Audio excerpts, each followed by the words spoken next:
Oh, I told you.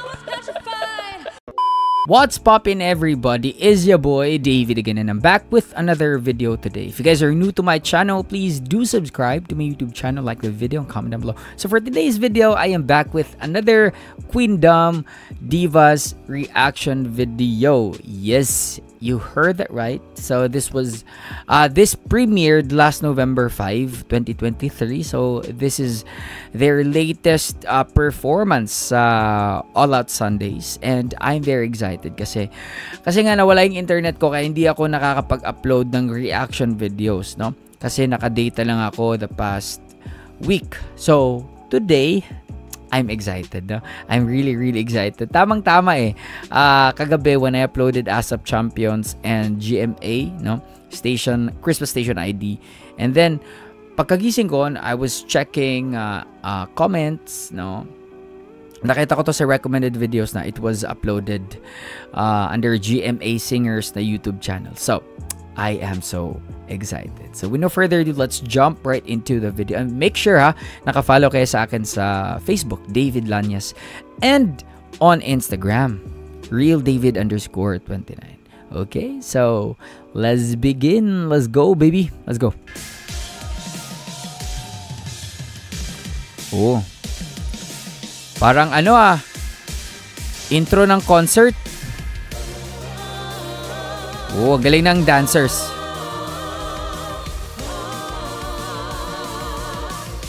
I love the harmonization.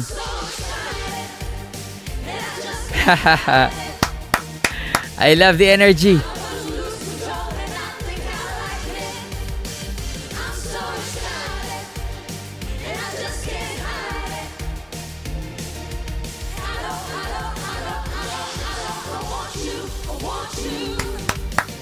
Nice. Oh, Rita yung una, okay?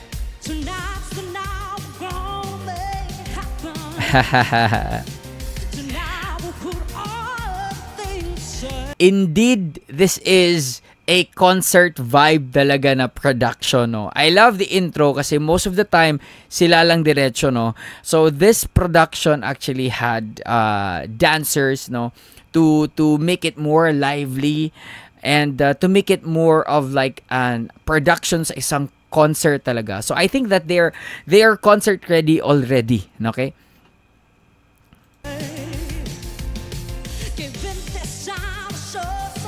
Come on.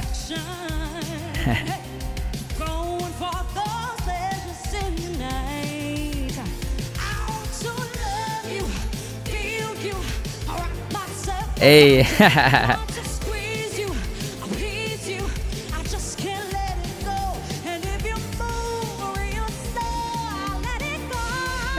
Ito ang technique na maganda kay Rita.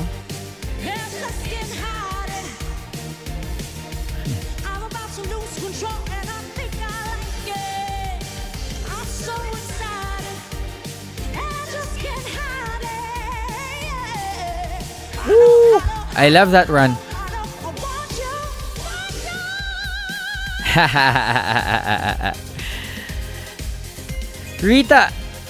Rita is indeed very elegant, no?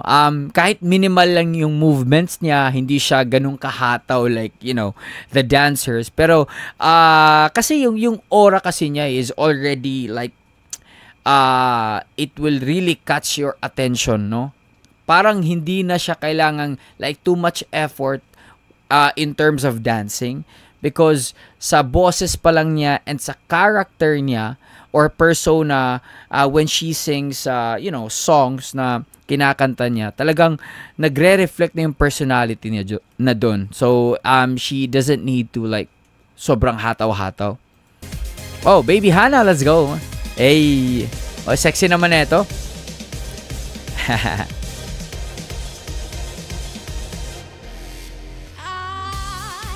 Hey.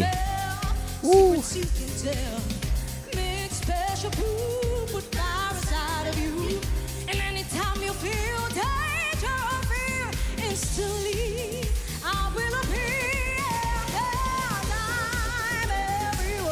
Nice.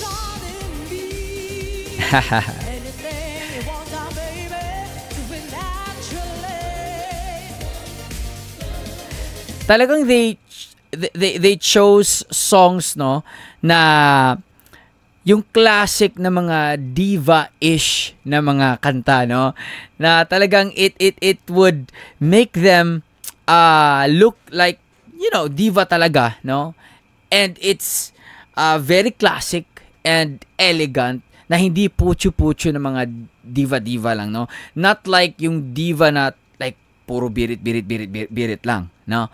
So yung may class na diva, yun yung I think binabrand sa kanila, no.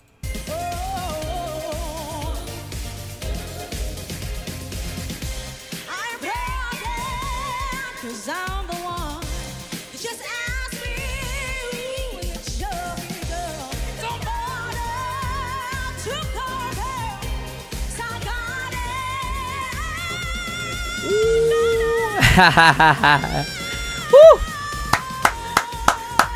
Grabe. Very explosive. Dang! Very explosive nun. Can we just go back a little bit? That was so impressive, Very impressive. Alam naman natin that she's really capable, no? Pero that's really suabe.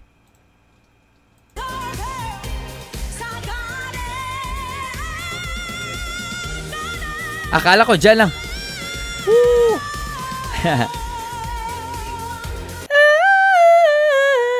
Legato.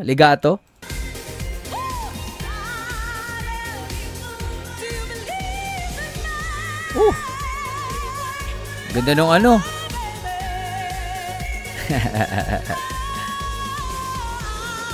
Woo! Grabe yung mga notes.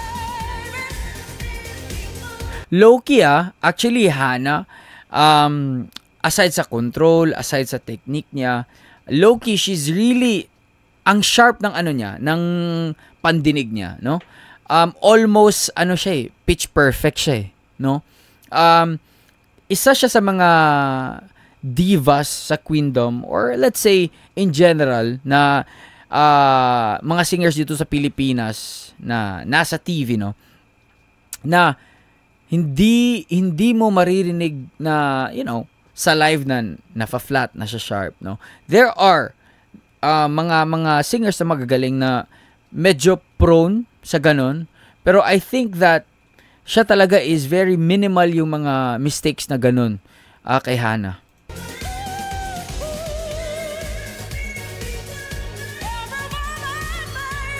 Come on. Woo!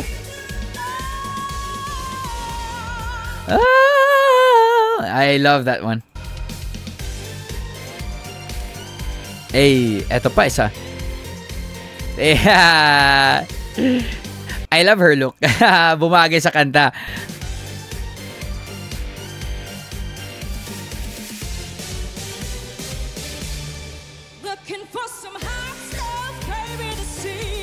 Come on.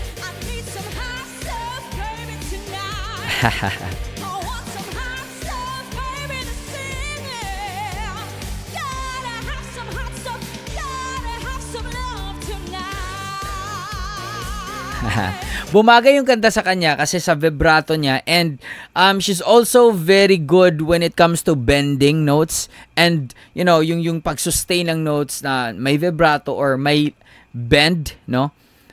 Kaya siguro I love this song for her.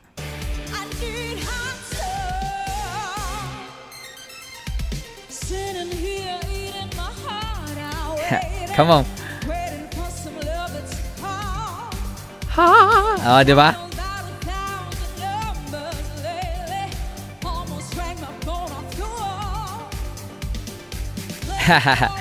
Galing pa sumayaw. I love the attitude.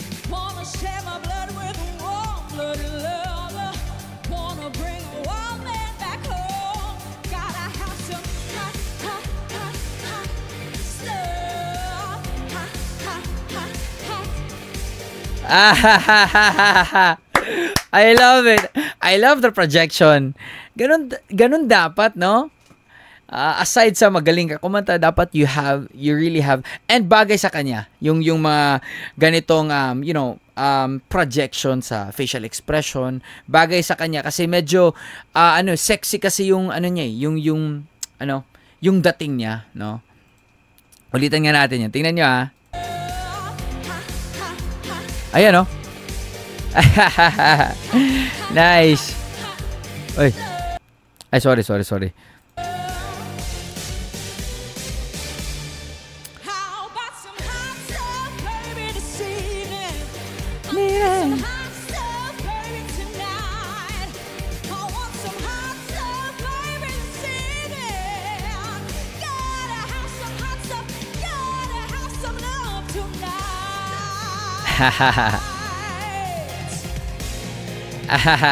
I'm pretty sure pre-practice yun ni Thea, not just sa studio, sa dance studio, kundi kahit sa bahay nila, no?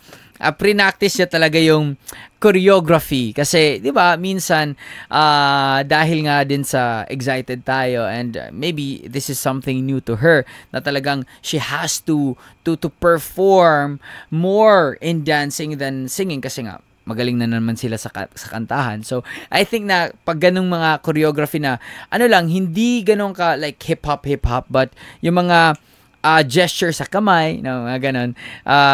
Paminsan-minsan kasi, you have to really practice that para yung muscle memory mo, no, reflexes mo, automatic na yan. Jessica. Okay, ako lang sorry sa mga poses but habang tumatagal nakikita ko si Katrina Velarde kay Jessica, not in a wrong manner or perspective. Para talaga sila magkapatid eh. Yes, it's my last chance for romance tonight.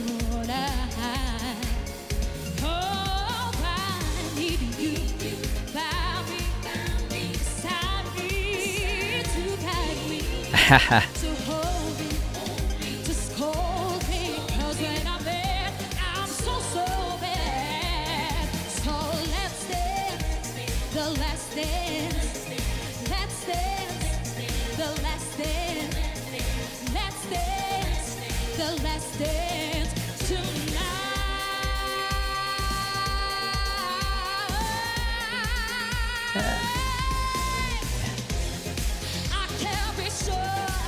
That you're the one for me, yeah. All that I am is that you dance with me, dance with me, dance with me, yeah, yeah. I need you by me, beside me, to guide me. Jessica really is very aggressive and gigil talaga siya, and maririnig naman natin, no, mahilig kasi siya sa growl, no, mga ganun, no, and I think na talagang yun yung style niya sa pagkanta, and yun yung interpretation niya for yung mga emphasis sa kanta na gusto niya i-emphasize. So I think talagang ganun na talaga yung style ni Jessica, no.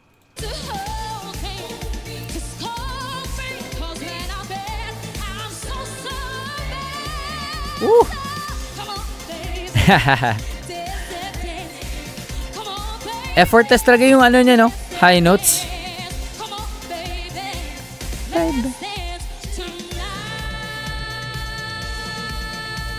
Isa pa.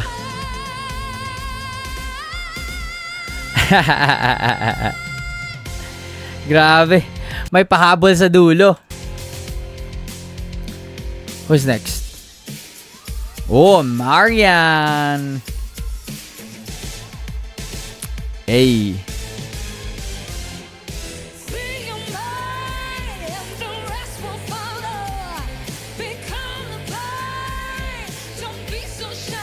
Let's go.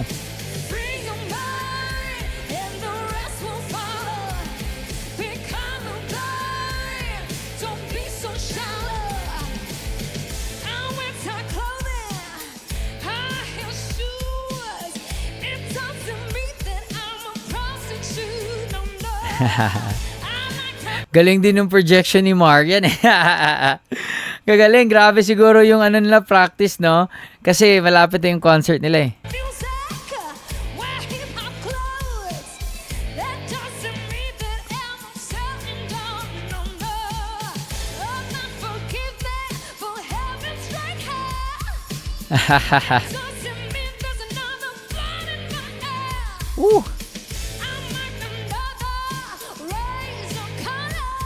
Yung boses ni Marian, no, kahit may gigil doon, hindi siya ganun ka parang ano tawag dito? OA, no? Kasi may mga nagga-growl or mga yung ganitong type of kanta na talagang pag ginagawa nila yung mga exaggerations, no? Ang OA pakinggan. Si Marian is ano pa rin? Soft. Not very, very soft. Pero, andun pa rin yung lightness, no? Pero, ihahatid niya sa atin yung emphasis na gusto niya, no?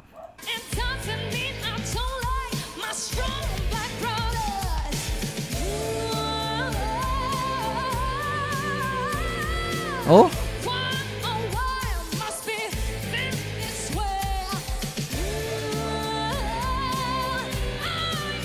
Oh!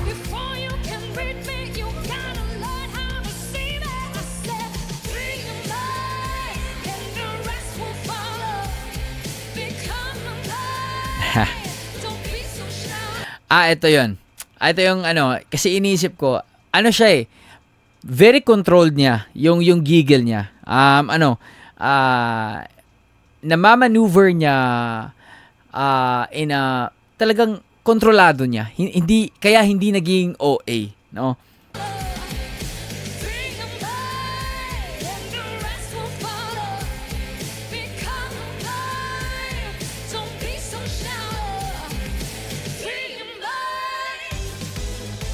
Hey! Oh.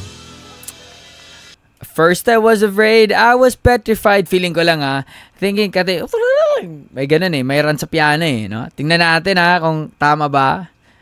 Miss Julian. Oh, I told you.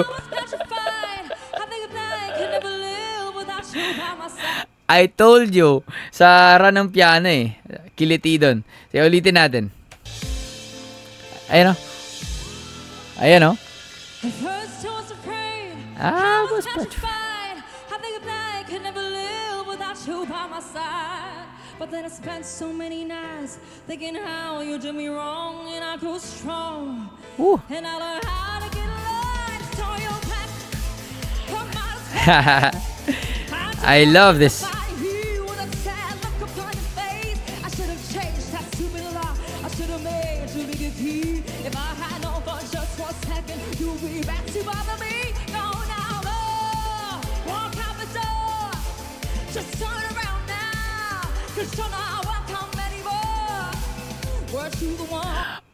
Guys, ako lang ba?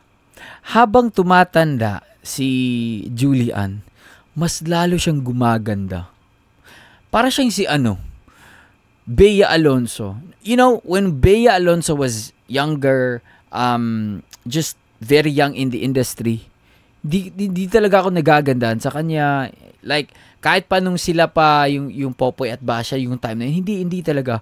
But now that she's older, no, very mature, tsaka ko palang na-realize na ang ganda pala ni Miss Bea. And I think, same goes to Miss Julian. Dati talaga nung bata, when her and Elmo was like love team pa sila na ganun, yung era na nun, yung era doon, yung era na Elmo and Julie, hindi talaga nagagandahan kay Julie dati, no? She's pretty, but hindi yung type na ganda, no, nagaganda or yung talagang magkaka-crush ako or yung na-attract ako, hindi. But now that she's mature, man, she's gorgeous, beautiful.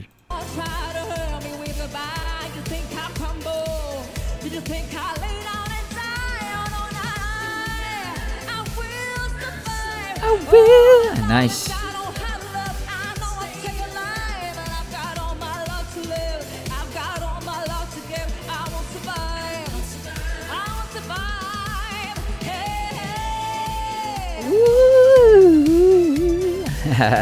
Nice.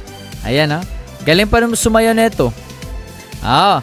Oh, di ba may dance break siya? And by the way, pag nakakita ko ng mga ganitong look, yung mga backup dancers, naalala ko yung SB19. Ganda naman ang projection. Come on.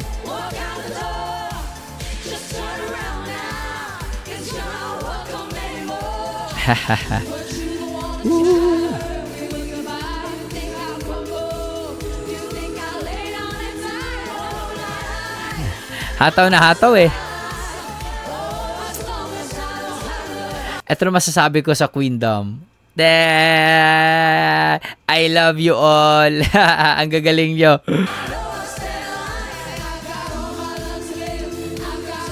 Ito yung grupo na walang tapon.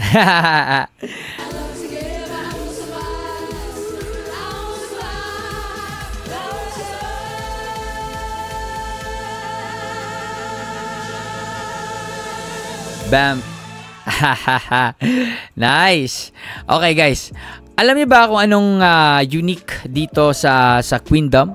Pasensya niyo yung mga aswa. Anyway, anong unique dito? Ang unique dito is ano sila? Very distinct sila from each other, no?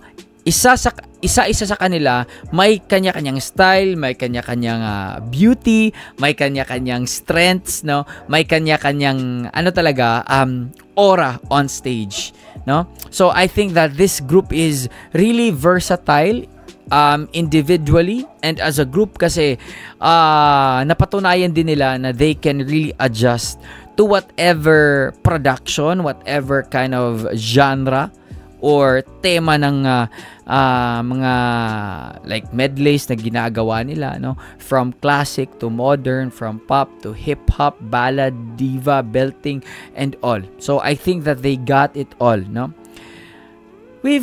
They've got it all for us. Queendom. So anyway, that's it. And I really enjoyed that one. Peace out, everybody. Much love. And please make sure to follow me on my Facebook page, David Lanyas. And on Instagram, real_David_29.